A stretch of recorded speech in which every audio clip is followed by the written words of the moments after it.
রংপুরে নিত্যপণ্যের দামে নাভিশ্বাস সাধারণ মানুষের। এ সপ্তাহেও দাম বেড়েছে মাছ, মাংস, ডিম সহ বেশিরভাগ নিত্যপণ্যের। ক্রেতারা বলছেন দাম নিয়ন্ত্রণে দৃশ্যমান কোনো পদক্ষেপ নেই সংশ্লিষ্টদের, আর ব্যবসায়ীরা বলছেন মূল্য বৃদ্ধির নানান গল্প। রংপুর প্রতিনিধি মাহফুজ আলম প্রিন্সের পাঠানো তথ্য ছবিতে আরো জানাচ্ছেন মোস্তফা কামাল তোহা। রংপুরে কারণ অকারণেই ক্রমে নিয়ন্ত্রণহীন হয়ে পড়েছে নিত্য ব্যবহারযোগ্য ও ভোগ্য পণ্যের বাজার।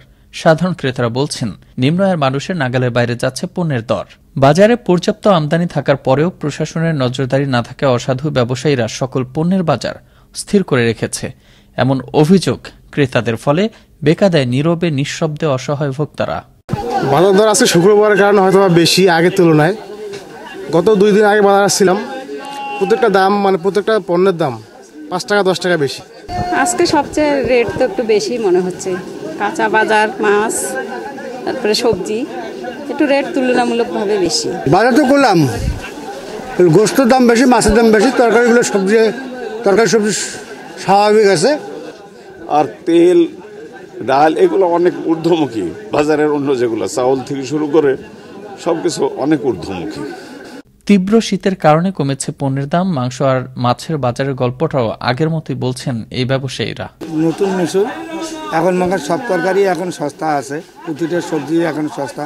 আগের দামই আছে, সব বাড়ে নাই, বাড়তি কোনো জিনিস নাই। বাজারে মাছের দাম কম, যেহেতু ঠান্ডা বেশি এখন, এই জন্য মাছের দামটা কম। ব্রয়লার মুরগিও 5 টাকা কমছে, পাকিস্তানি কেজিতে 10 টাকা কমছে, লেয়ার মুরগি কেজিতে 10 টাকা কমছে। রংপুরে ভরা মৌসুমেও এবছর কমেনি সবজির দাম। উল্টো রমজানের আগে এবার অস্থির করার অপচেষ্টা শুরু হয়েছে নিত্যপণ্যের জিনিসের ওপর। বাজারে প্রশাসনের নজরদারি বাড়ানো গেলে আবারও স্বস্তি ফিরবে ভোগ্য পণ্যের বাজারে, এমনটাই বিশ্বাস রংপুর নগরবাসীর। মোস্তফা কামাল তোহা, আনন্দ টিভি, ন্যাশনাল ডেস্ক।